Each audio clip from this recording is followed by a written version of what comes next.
We wanted a true break, a real escape, a hidden cabin deep in the woods, many miles from anywhere.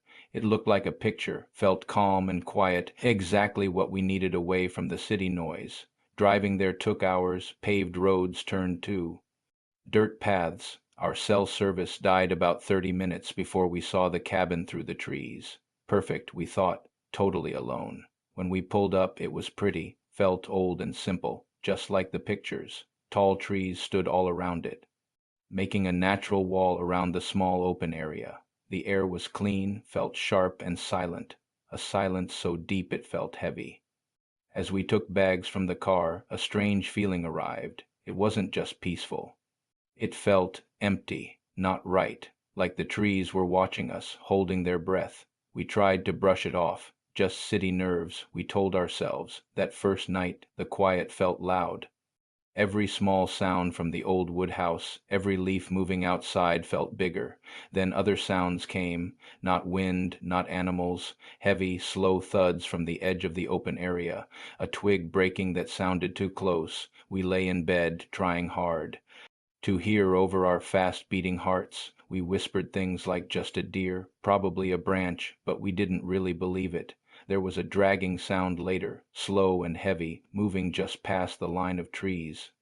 We didn't get much sleep. The next day, the sun shining through the trees made things feel better, but the feeling of being watched didn't go away. We walked on a faint path behind the cabin. Every now and then, out of the corner of my eye, I saw something move quickly in the thick trees. Only for a second, gone when I turned my head. I thought I was just playing tricks on myself, but my partner felt it too. They kept looking back, walking faster than they should have been. There were strange symbols cut into some trees further. Down the path, rough and disturbing, not listed with the cabin details. It added another layer of worry to a place meant to feel good. Getting back to the cabin felt good for a moment, but it didn't last. We were only gone an hour, but something was different. A lamp from the bedside table was now on the floor. It wasn't broken, but clearly moved. A window lock in the kitchen, one we clearly shut, was now open a little, letting in a cold draft. It was small things, easy to say we forgot, or maybe the old house was just moving, but put with the sounds and the feeling of being watched, it felt like someone was trying to tell us something. It felt wrong. The air inside suddenly felt heavy, just like the quiet outside had the night before. As evening came on the second night, fear felt like a heavy weight in the room. We locked every door, every window again, checking each one 3 times. We stayed close together, jumping at every normal sound the woods made, but then the sounds that weren't normal started. A clear scrape against the side of the cabin, right near where we slept. Then another, slow sounds, like something was moving around the house, testing it. We held our breath and listened. A deep, rough sound from just outside the back door made us freeze. It wasn't a growl, more like a frustrated noise, deep and scary. The terrible truth hit us hard. We were caught. Miles from anyone who could help, no phone signal, 2 nights of things getting worse, all leading up to whatever was outside now. We were completely alone with something that knew exactly where we were, and it wasn't leaving every dark corner. Seemed to hide a threat. Every sound the floor made felt like a sign. We felt exposed with no protection, and the calm getaway had become our cage. We grabbed the heaviest things we could find, a small table, a heavy chair, and pushed them against the main door, knowing they weren't strong enough against real effort. Then the real horror began. A sudden, hard bang against the back door, shaking the whole frame, would cried out, split apart. Whoever or whatever was outside was now trying to force their way in. Panic exploded. We ran around, looking for any way out, anything to use to fight back. Another loud crash, followed by the sound of wood breaking. They kept coming. We saw a dark shape in the small window of the door before it was blocked by another hard hit. We ran for the only other door, a smaller one to a roofed porch we hadn't planned to use, hoping it wasn't also being attacked. We struggled with the old lock as the sounds of breaking continued behind us, the main door starting to bend inward. We rushed out onto the porch just as the main door broke open, hearing heavy steps inside the cabin. We didn't look back. We hurried down the steps and ran into the dark trees, falling over roots and branches, pushing through thick bushes, hoping the dark that had hidden our attacker would now hide us. We ran blindly, sprinting for where we thought the car was parked. The sounds from the cabin slowly getting quieter behind us, replaced by the frantic beating of our own hearts. We reached the car, keys shaking in our hands, starting the engine with a loud sound that felt too loud in the quiet woods. We sped down the dirt track, the gravel road, not stopping until we got to the first sign of life, a gas station hours away. We called the DMN police right when we had signal. They found the cabin door kicked in, signs of a struggle, but no one was there. Nothing was taken, which only made it more scary. The marks on the path were seen but not explained. We never found out who or what was outside that cabin that night, or why they picked us. The whole thing is stuck in our minds.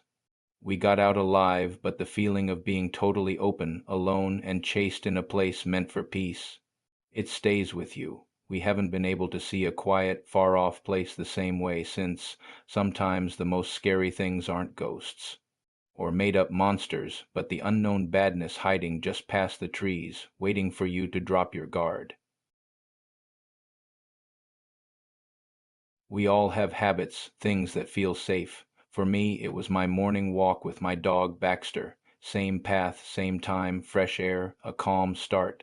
Our neighborhood felt quiet, kind, the kind of place where nothing bad happens. I'd done this walk hundreds of times. It felt safe, my calm before the day began, but that feeling would change. It started small. About 2 weeks ago, I saw a man, not someone I knew from around here. He was just standing on the corner down my street, looking, not looking at anything in particular, just looking at the houses. He wore a dark hooded jacket, even when it wasn't cold.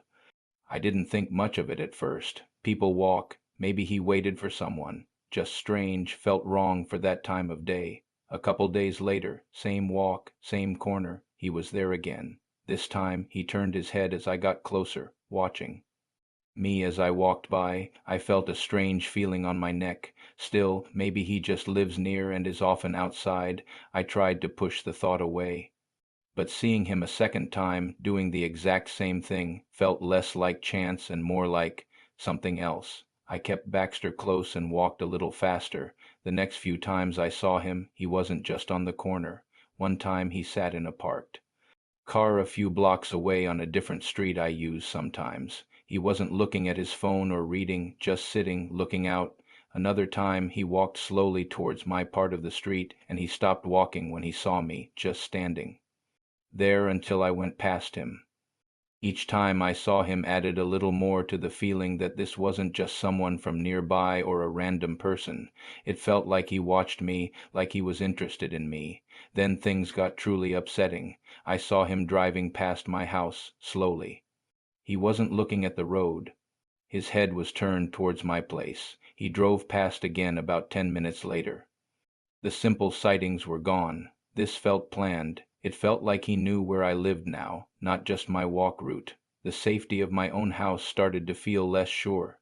I stopped doing my usual walk for a couple days, taking a totally different way instead, just to see. I didn't see him on the new way, but a couple nights later I was home watching TV, and I looked out the front window. His car parked down the street, the lights off. It stayed there for about 15 minutes before driving away. The fear was no longer just a feeling, it was real. I spent the next day checking locks, making sure windows were shut tight. That night I woke up to a sound outside, a soft rubbing against the side of the house, near my bedroom window. It wasn't a tree branch, it had a beat to it, quiet but there, like fingernails or maybe something harder, scratching the side of the house. I stopped moving, listening, heart beating fast. I slowly moved to the window, staying low, and looked through the blinds. I saw a dark shape moving away from the wall, disappearing into the dark under the trees near my fence. I couldn't see a clear form, just movement. The sound stopped. I didn't sleep the rest of that night. The day after, I decided this was enough. I called the police, told them about the man, the car, the sounds last night. They wrote down what I said they would drive around the area more often. It felt like a small help, but the fear stayed heavy. That night I was home by myself again. Around 10, I heard a sound from the back of the house, not scratching this time. It sounded like someone checking the back gate, a soft shake of the metal fence, then steps, slow, moving up the side of the house towards the back door. I held my breath. I didn't have a security system yet. It was just me and Baxter. The sounds got closer to the door, then a clear, soft click, then another. It sounded like someone working on the lock. Complete panic took over. I grabbed my phone. Calling the police again, speaking softly into the phone about what was happening. Baxter started a low growl next to me. The sounds at the back door stopped for a moment. Then a hard push against the door, making it shake hard in its frame. Another push, and another. Someone was trying to get inside. I stepped back from the door, pulling Baxter with me, my voice shaking as I talked to the person on the phone. I could hear the wood giving way around the lock. Just as I heard sirens in the distance, the sounds at the back door stopped completely. Silence returned, only Baxter's low growl and my own rough breathing filling the air. The police arrived fast, lights flashing, sirens now quiet. They checked the area outside, the back door. The lock was marked up, a little broken, but it had kept them out. They looked in the yard, on the street, but found no one.